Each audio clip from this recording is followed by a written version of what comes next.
Rawal Bukhari, imepokewa hadithi na Imam Bukhari an Ibn Abbas, kutoka kwa Abdullah bin Abbas radhiyallahu anhuma, radhi za Allah zimwendee na baba yake, kala, amesema, al-muhrimu yashummu ar-raihan, aliyehirimia hija atanusa harufu nzuri, wa yanzur fil mir'ati, na atatizama au atajiangalia kwenye kioo, wayudawi au wayudawa, na ataweza kujitibia biakli zaiti wasami, kama mfano ana maradhi basi anaweza akajitibia bizaiti kwa kutumia mafuta, wasamni au samni, anaweza kula mafuta, anaweza kula samni pia. Wa ni Umar bin Abdul Aziz, na kutoka kwa Sayyidina Umar bin Abdul Aziz, annahu, hakika yeye, kana yandhuru fiha, alikuwa akijiangalia, fiha, kwenye kioo, wa huwa muhrimun, hadi yakuwa amehirimia hija, wa yatasawwaku, na alikuwa akisugua meno au kupiga mswaki, wa huwa muhrimun, hadi yakuwa amehirimia. Wakala Ibn al-Mundhir, na akasema Ibn al-Mundhir, ajma al-ulamau, wamekubaliana wanavyuoni wote, ala anna lilmuhrim, kwamba anayo haki aliyehirimia hija, an yakula zaita, kula mafuta, wa shaham, na shahamu, wa samni, na samli. Wa ala anna almuhrim, na kwamba aliyehirimia hija, mamnuu min istimali tayyib, amekatazwa kutumia manukato, mafuta mazuri, alichokatazwa asitie manukato, fi jamii badanihi, katika mwili wake wote. Wakariha al-ahnafu, na wamechukia watu wa Hanafi wal Malikia, na watu wa Kimalikia, al-mukthu fi makanin, kukaa katika sehemu, fihi rawaihun atariya, kwa sehemu hile kuna rawaihun atariya, kuna harufu nzuri. Asikae mtu kwenye harufu nzuri, kwa sababu inawezekana ikamuingia mwilini mwake na hatakiwi kujitia manukato. Sawaan, asema haifai kufanya hivyo, ni sawa tu, akasada shammaha, kama amekaa pale kwa kukusudia ili apate ile harufu anuse, am lam yaksud, au hakukusudia hivyo, hatakiwi kukaa maeneo hayo, ikiwa patakuwa pananukia harufu nzuri, asije akachukua ile harufu.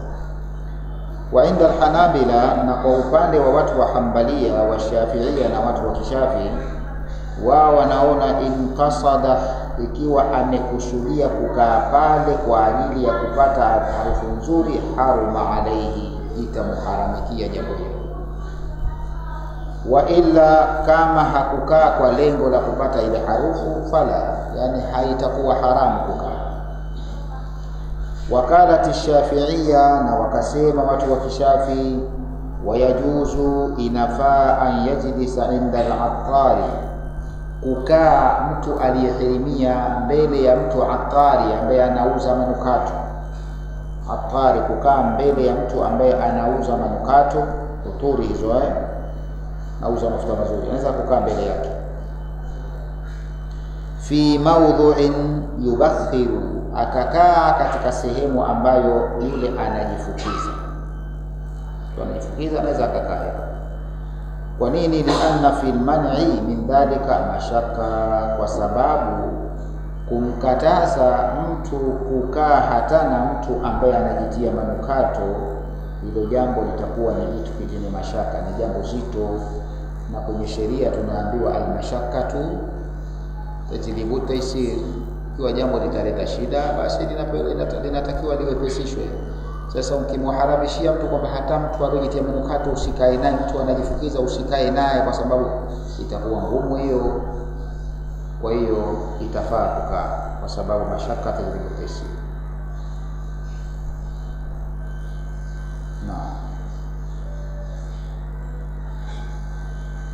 Anasema wali anna dhalika, na haisitoshi kufanya hivyo, laisa bitayyibi maksudi, kukaa mtu na mtu karibu ambaye anajitia manukato, hilo jambo laisa bitayyibin maksudi, sio kujitia manukato kuliko kusudiwa kukatazwa, kwamba muhrim sawa kakatazwa isi manukato, lakini si manukato ambayo atayapata kakaa na mtu ambaye kajitia yeye harufu akapata, haikusudiwa manukato aina hiyo. Walmustahabu, na kinachosuniwa, lakini pamoja na yote kwamba itafaa kukaa, lakini kinachosuniwa an yatawaka dhalika, ajikinge na kukaa na watu kama hao, illa isipokuwa an yakuna fi mawdhu'i qurbatin, kama atakuwa yuko katika maeneo ya qurba ya ibada. Qurba yuko katika maeneo ya ibada, basi ikiwa kwamba pahala panafanywa ni pahala pa kufanya ibada, na pale pahala pa ibada pana mtu anajifukiza, haitaambiwa kwamba wewe ndio usisogee pale, sawa. Kwa mfano kaljulusi inda alkaabati, kama mtu kukaa katika Kaaba, pale mbele ya Kaaba mtu kakaa, wa huwa tujammiru, halafu mtu amekaa pale anajifukiza, sema pale kuna mtu ajifukiza, mimi itabidi nisisogee pale, basi na ukimbie Kaaba. Kuisogelea Kaaba ni katika jambo ambalo ni katika qurba, ni katika ibada, kwa hiyo pale haitokatazwa. Fala yukrihu dhalika, haitachukizwa kufanya hivyo. Kwa nini? Lianna aljulusa indaha qurba, kwa sababu kukaa mbele ya Kaaba ni qurba, ni ibada ya kujikurubisha kwa Allah. Kwa hiyo fala yustahabu tarkuha, haitapendezeshwa kuacha kuwa karibu na Kaaba, li amri mubahi, wa jambo ambalo ni la halali. Yule anajifukiza si anafanya la halali, yani jambo la halali wewe ni kuzuia usifanye ibada, haitawezekana kufanya. Walahu, na yeye atakuwa na haki an yahmala tayyiba, pia ana uwezo wa kubeba mafuta mazuri. Huyo aliyeharimia anaweza akabeba mafuta mazuri fi hirkatin, katika kitambaa, pengine umefunga kitambaa unaweza ukachukua, au karura, au kwenye chupa naweza ukachukua, hata kama pengine hasa nikibeba si itanipelekea na mimi ninukia, hiyo haikujajitia manukato, hiyo itafaa. Wala fidiyat alayhi, na kama atabeba manukato hajajitia akachukua manukato, hilo jambo halimwajibishi yeye kutoa fidia. Anaruhusika kuchukua manukato hayo pasi na kutoa fidia, hata lazimika kutoa fidia. Hayo ni katika mambo ambayo la 8 na la 9 ambalo linamfalia mtu aliyehirimia.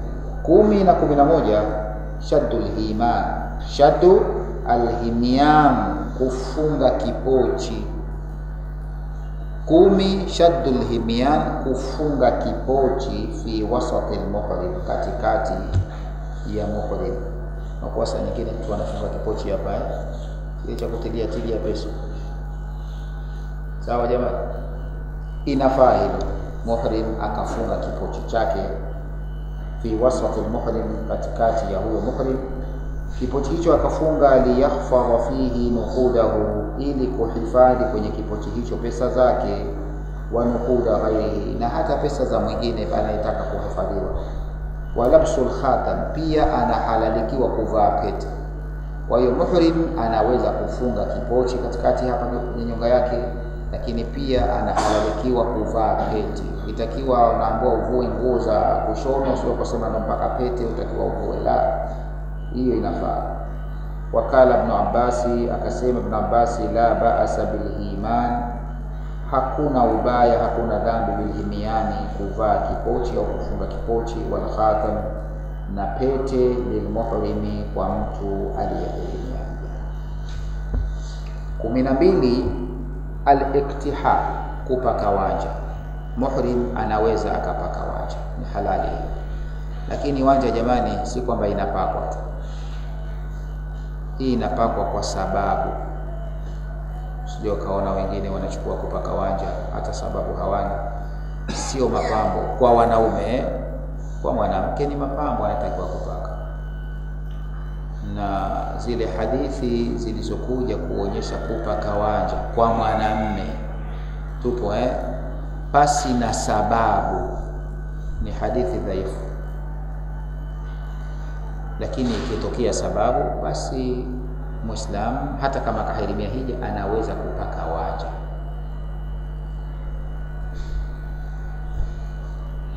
al-iktihal, kupaka wanja. Qala Ibn Abbas, amesema Ibn Abbas radhiyallahu anhuma, Allah amridhie na baba yake, anasema yaktahilu al-muhrim, atapaka wanja mwenye kuhirimia hija, bi ayi kuhuli, kwa wanja yoyote, sijui ya kombe, sijui ya nini, sawa idha ramada, lakini idha ramada, atakapoumwa na macho. Wanja ni dawa ya macho.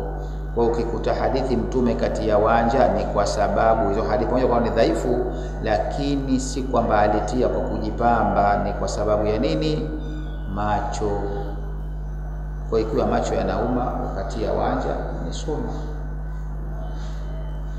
Sio tena wewe mwanamume mzima eti unakaa sababu ya macho eti unapiga wanja. Unakuta ustadhi kapiga wanja, sasa wewe upiga wanja, mke watie wanja hii. Shida hiyo Tumekatazwa kujipanga mapambo ya nani? Ya wanawake. Mtume sallallahu amemlani mtu mwenye kujipamba mapambo ya nani? Mwanamume mwenye kujipamba mapambo ya kike. Na katika pambo zuri la kike basi kutia wanja. Mwanamke kahimizwa sana kutia wanja kwa sababu ndio pambo zuri sana. Hasa na mwanamume anayetia ustazi wapiga nini? Wapiga wanja. Ukiulizwa kuna hadithi kutia wanja, sawa, dhaifu, lakini haya tushukulie ni sahihi. Mtume kama alitia ni kwa sababu ya macho. Kule kwa wenzetu joto ni kali, kwa hiyo inatokea sana mambo ya kuuma nini? Macho. Wanja ni dawa. Kwa ufupi ametumia kwa njia nini? Ya matibabu. Kwa hiyo kitokezea na wewe macho yamekuuma, hali ya ushahirimia hija, si dhambi, waruhusika kupaka wanja. Lakini idha ramada, pale mtu atakapoumwa na homa ya macho. Ma lam yaktahil bi tayyibi, itafaa madhali hajipaki wanja kwa sababu ya tayyibi, hajipaki kwa ile iliyokuwa yenye harufu nzuri, paka wanja ya kawaida, sababu kujitia manukato ndio itakiwa. Wa min ghairi ramdi, lakini pia anasema itafaa hata kwa asiyeumwa na macho. Nani asiyeumwa na macho? Ngine mwanamke, sawa. Wa ajma'a al-ulama'u, na wamekubaliana wanawavuoni, ala jawazihi, ya kwamba inajuzu kupaka wanja, lakini litadawi, kwa ajili ya kujitibia. Litadawi lam ta'lil, kwa ajili ya kujitibia, la lizina, si kwa ajili ya mapambo. Wamekubaliana maulama kwamba inajuzu kupaka wanja, lakini kwa tadawi, si kwa zina, kwa mapambo. Hilo lilikuwa jambo la 12. Jambo la 13 ambalo linamfalia mwenye kuhirimia hija, tadhallulu almuhrimu bimidhalla. Tadhallulu, kujifunika, almuhrim, aliyehirimia hija, bimidhalla, kwa mwevuli. Tumeona kwamba muhrim hataki kufunika kichwa chake, sawa jamani? Tuliona huko nyuma mwanamume muhrim hatakiwi kufunika nini? Kichwa. Lakini tukaona kama alikuwa anakoga anaweza kujifunika kwa mikono, maana yake wakati anakoga tuliona huko nyuma. Kwa hiyo pia anayo haki, anakubaliwa na sheria kujifunika midhalla, mwevuli. Pengine yuko sehemu ya jua kali, sikaona sitaki kufunika kichwa mie, utajifunika mwevuli. Wa khima, hata hema, kwenye hema unaweza ukaingia kwenye hema, sio sitaki kuwa na kitu kwenye hema, unataka kujifunika pia. Au sakfi, au hata dari kama hivi ukaingia humu ndio umejifunika vile vile, inafaa kwa muhrim. Wanahau dhalika, na mfano hayo. Kala Abdullah bin Amiri, amesema bwana Abdullah bin Amiri, kharajtu ma'a Umar radhiyallahu anhu, nilitoka pamoja na Sayyidina Umar, Allah amridhie. Fakana yatrahu nata'a, basi Sayyidina Umar alikuwa yatrahu, anaweka nata'a, ngozi, ala shajara, anafunga ngozi kwenye mti. Kwa ngozi anafunga kwenye mti, na mti huu yani anatengeneza kitu cha kujifunikia kivuli, cha kupata kivuli. Basi anasema fakana, alikuwa yatrahu, alikuwa anafunga nata'a, ngozi, ala shajarati, juu ya mti.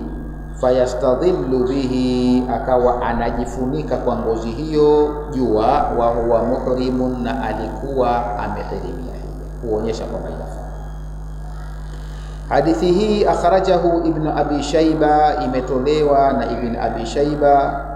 Lakini nyingine, wa an ummi Husaini, kutoka kwa mama Husaini radhiyallahu anha, Allah amridhie, qalat, amesema, hajajtu ma'a rasulillah, nilihiji pamoja na mjumbe wa Allah sallallahu alayhi wasallama hijjatal wada'i, ile hija ya kuwaga mtume.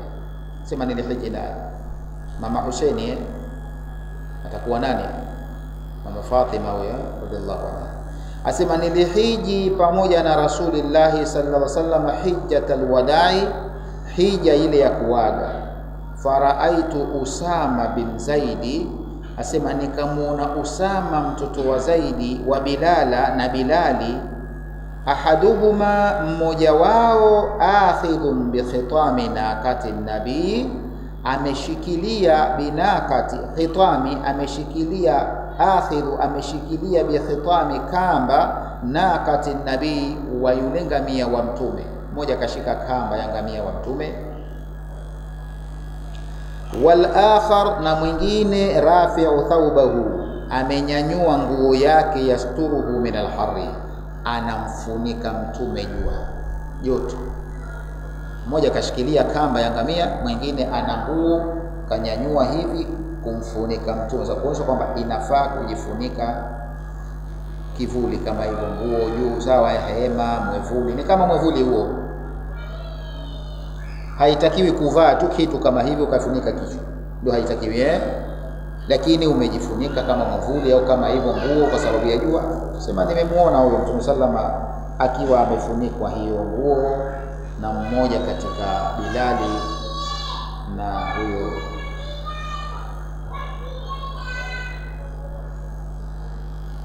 sawa. Jamani, hadithi hii anasema faraaitu Usama, nikamuona Usama bin Zaidi, huyo mtoto wa Zaidi, wa Bilala, na Bilali, ahaduhuma akhidhun, mmoja wao ameshikilia au amekamata bi khitami naqati nabii, kamba ya ngamia wa mtume sallallahu alaihi wasallama.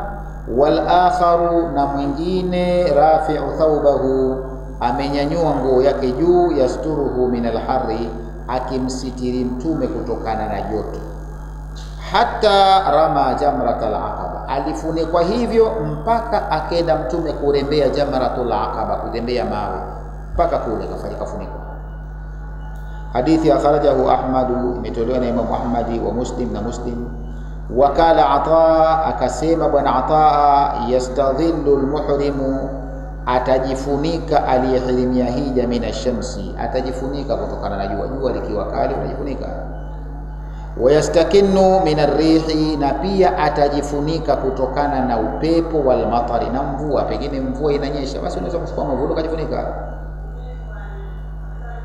Wa Ibrahim an-Nakhai, na kutokana na bwana Ibrahim an-Nakhai anasema anna al-Aswad bin Yazid, hakika bwana Aswad mtoto wa Yazidi, taraha ala ra'sihi, aliweka juu ya kichwa chake, kisaan, nguo hilo kaliweka juu ya kichwa. Lengo ni nini? Yatasakanu bihi min al-matari, akiwa anajifunikia kwa nguo hilo mvua, kulinyesha mvua, akachupia nguo anajifunika.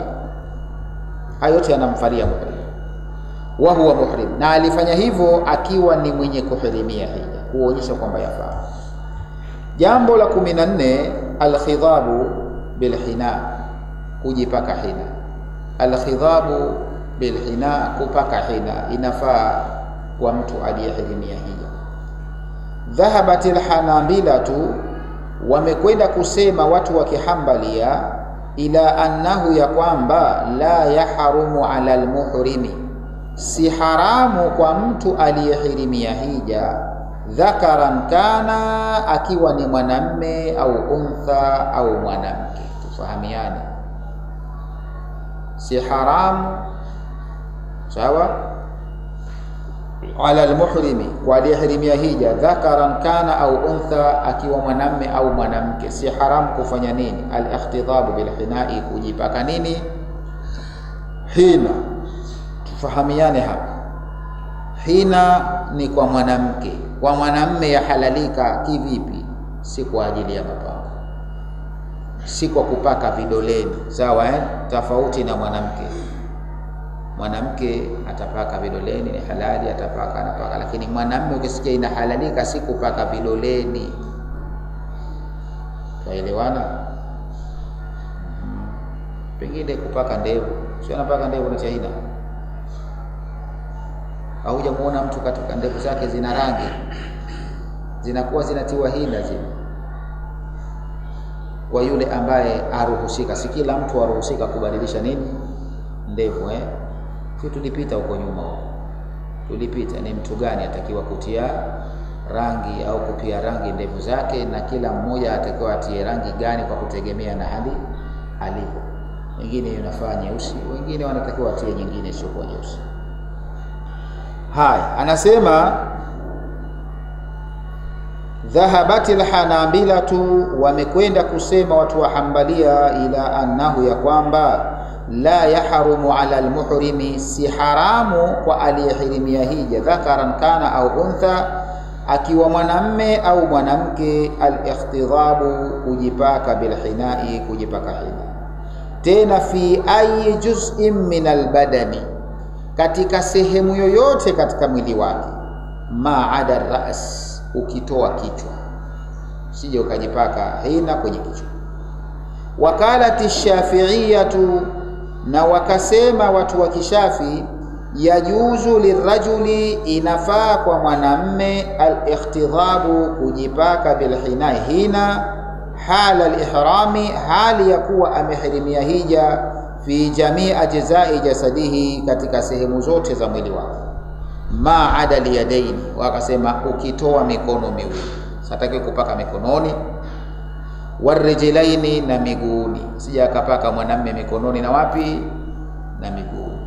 Kwa fayahrumu, itaharamika, khadhubuhuma, kuipaka hina mikono miwili au miguu miwili, bighairi hajatin, pasi na sababu. Bighairi hajati, manake ikiwa ipo sababu ya kupaka mikononi au miguuni, utapaka. Tuelewane jamani? Kwa sababu pia jamani, hina nayo ni dawa, mbali ya kwamba ni pambo, hina ni dawa Hina ni dawa, tena dawa nzuri sana ya maradhi ya ngozi.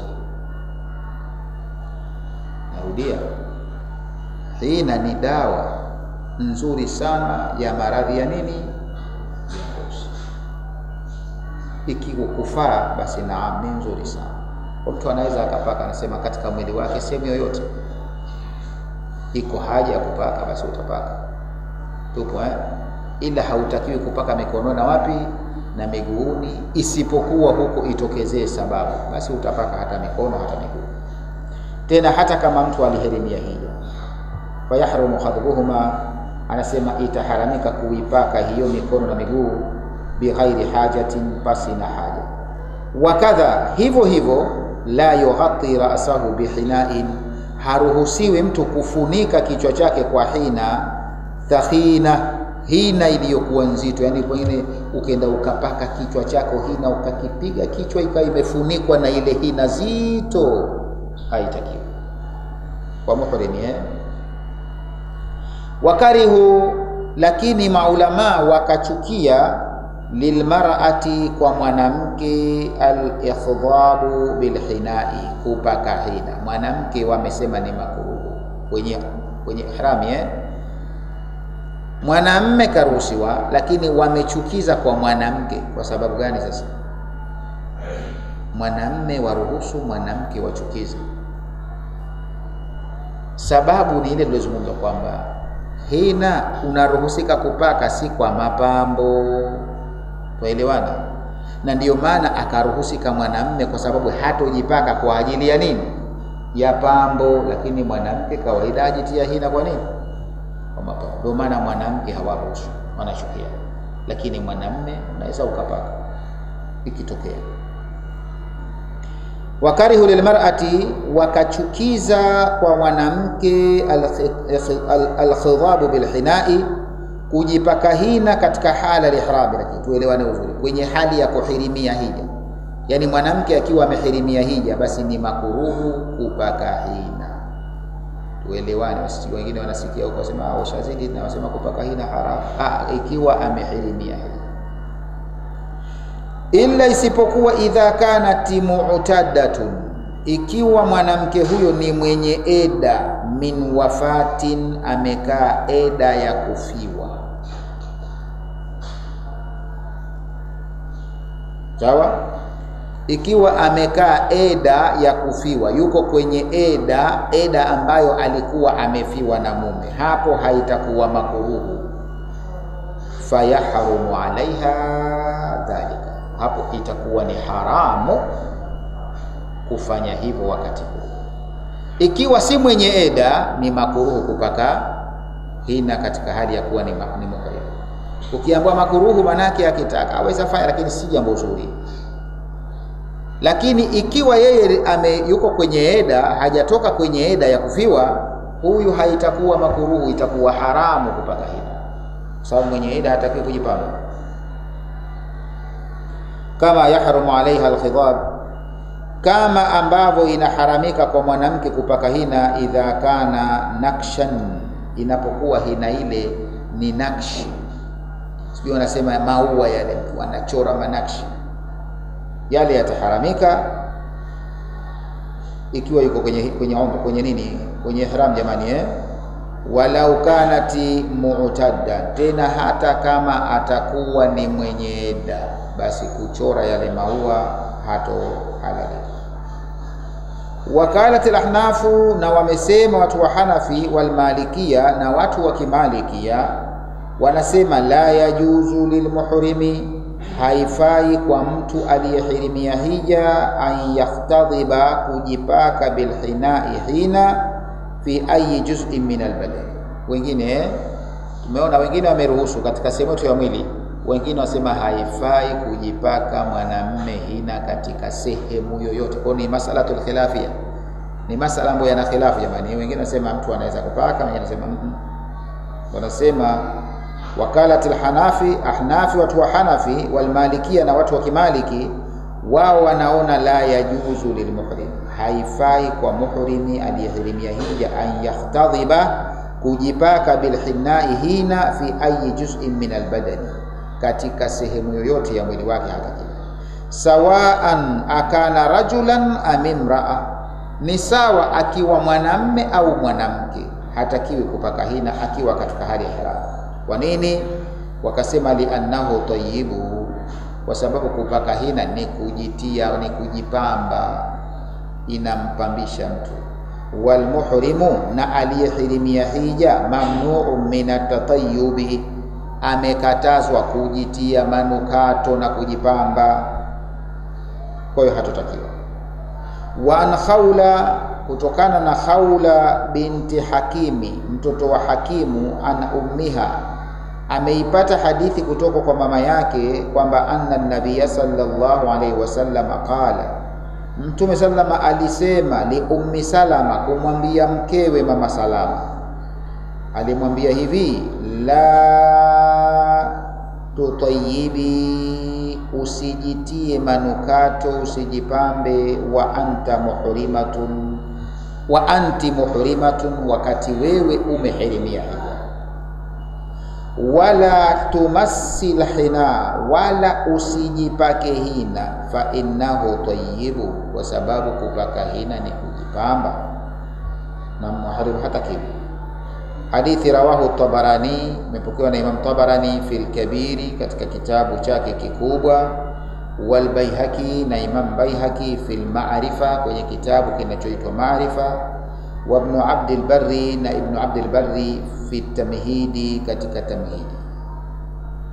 Jambo la 15 ambalo linamfalia muhrimi, dharbul khadimi, kumpiga mfanyakazi wake au khadimu, mtumishi wake.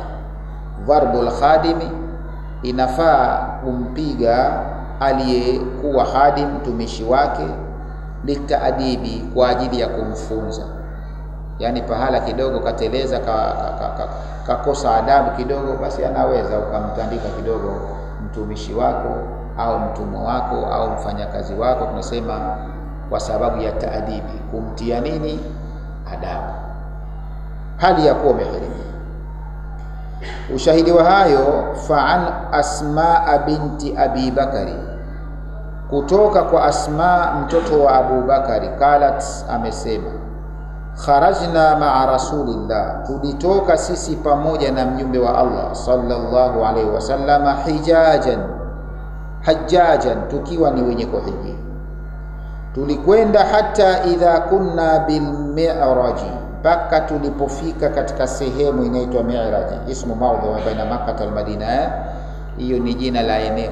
Sema tulipofika sehemu inaitwa Mi'raji, tulipofika hapo, fanazala Rasulullah sallam, akashuka mtume rehma na amani yake sehemu hiyo na mnyama wake, kashuka ni wakapumzika hapo kidogo.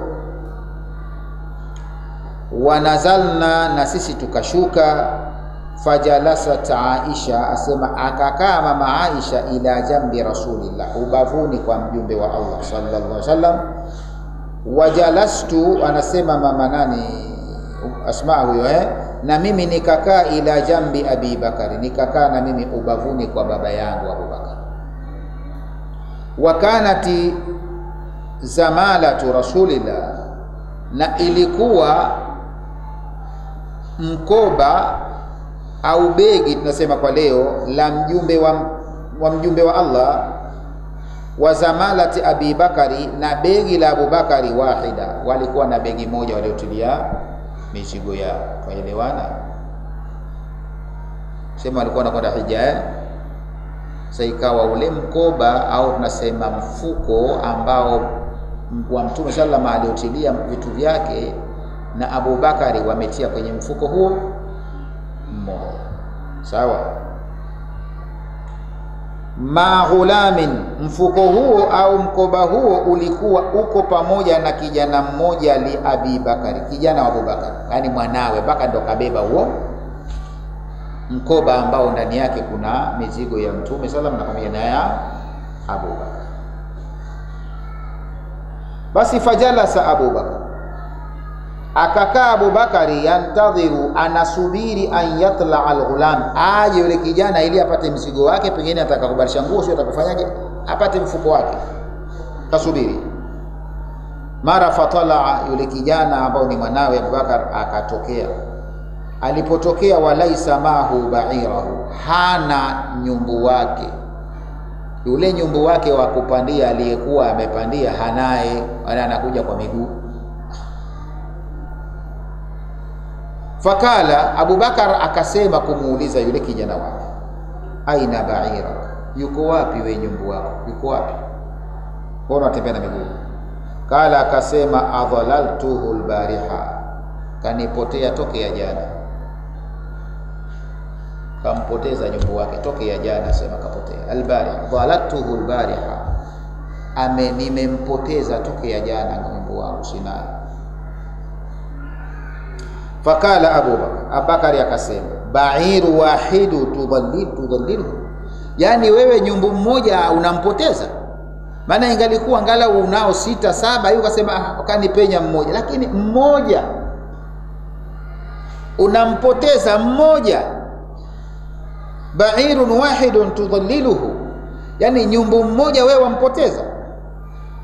Basi fatafika yadhribu, Abu Bakar akawa anampiga mwanawe, na mfunza adabu, wewe wapoteza nyumbu bwana, na uzembe kiasi kama hicho.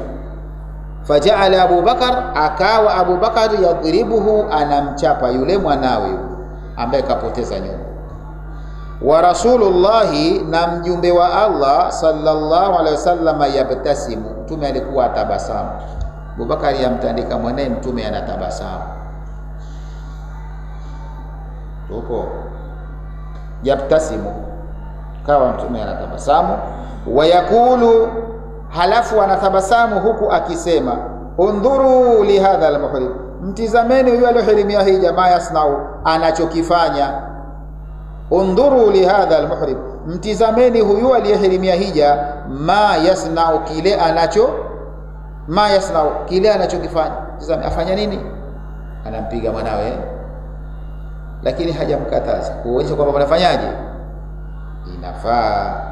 Anasema fama yazidu Rasulullah sallallahu alaihi wasallam, hakuzidisha mtume rehma na amani juu yake, ala an yakula, zaidi tu ya kusema undhuru li hadha almuhrim ma yasna, mtizameni muhrimi anachokifanya. Basi hakuzidisha zaidi ya hilo, kuonyesha kwamba inafanyaje jamani, inafaa. Ingekuwa ifai ingemkataza.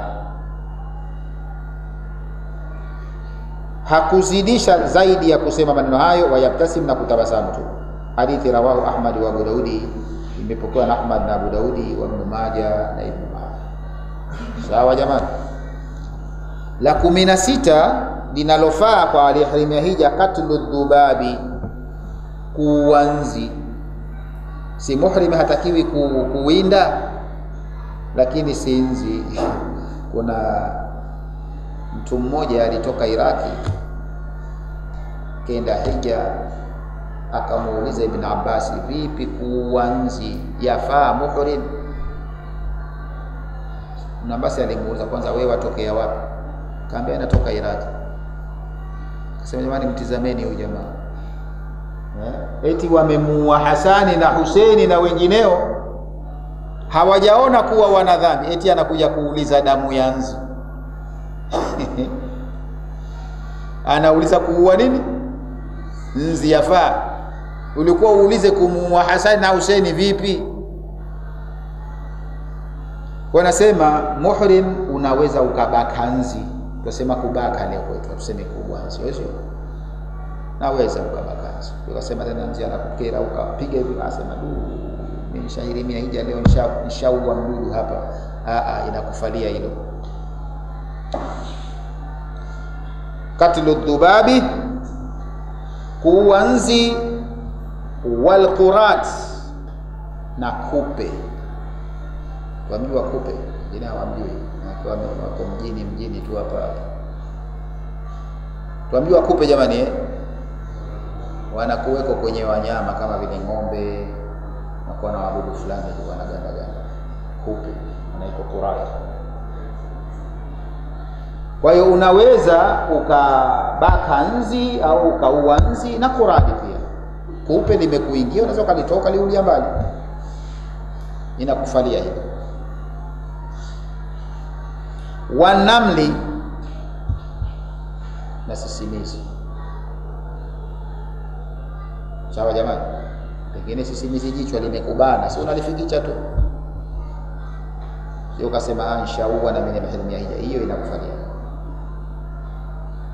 Fa an Ata, ushahidi wa hayo kutoka kwa bwana Ata, anna rajulan, kwamba hakika bwana mmoja au kijana mmoja, saalahu, aliulizwa bwana Ata, anil quradi, kuhusiana quradati, kuhusiana na kupe, wa namlati, na sisimizi, tadubu alaihi, kupe na sisimizi ametambaa kumtambaa yeye, wa huwa muhrim, na hali ya kuwa ishahirimia. Vipi kupe linanitambaa au lishaning'ata, au sisimizi linanitambaa linaning'ata vipi? Fakala, akasema, alqi anka, litupilie mbali we, ma laisa minka, kile kilichokuwa hakisi cha mwilini mwako kitoe, kitupilie mbali.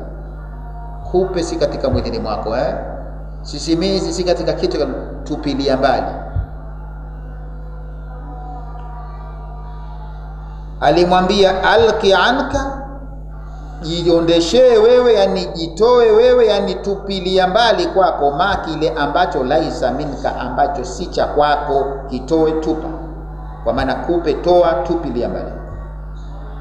Wakala Ibn Abbas, na akasema Ibn Abbas radhiyallahu anhuma, Allah amridhie na baba yake, anasema la ba'asa, hakuna dhambi, an yaktula almuhrim, kuua aliyehirimia, alqurada, kuua kupe.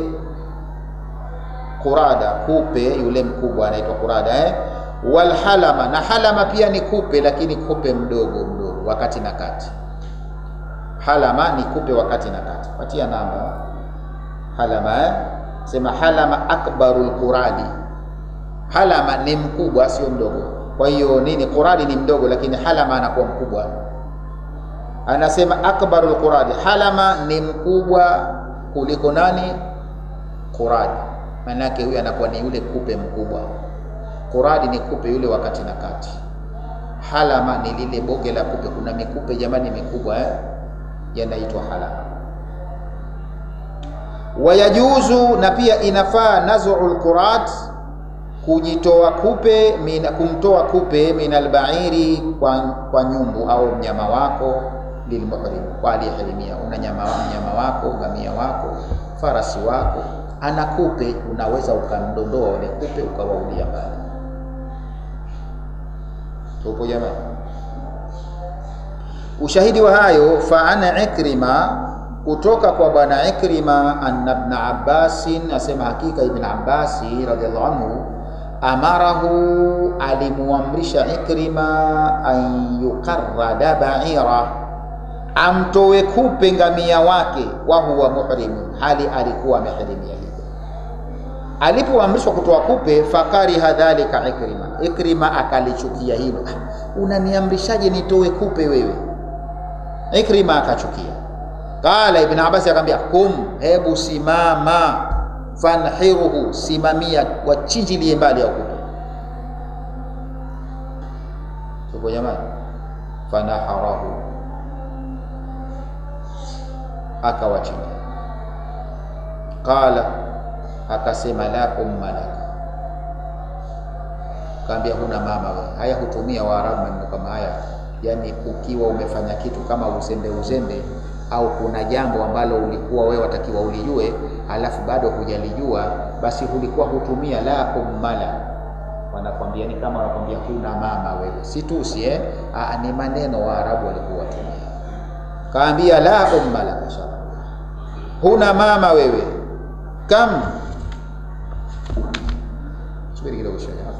Kam qataltu fiha, asema wangapi mimi nimewaua katika huyo nyumbu, min quradatin, katika hao makupe waliokuwa wakati na kati, wa halamati, na hao wakubwa, wa hamnanati, na wale wadogo. Hamnanati ni kupe wadogo, una namba pia, wadogo zaidi wanakuwa alhamnana aqallu min alhalama, huyu anakuwa ni mdogo kuliko halama. Halama ni mkubwa, huyu anakuwa ni mdogo.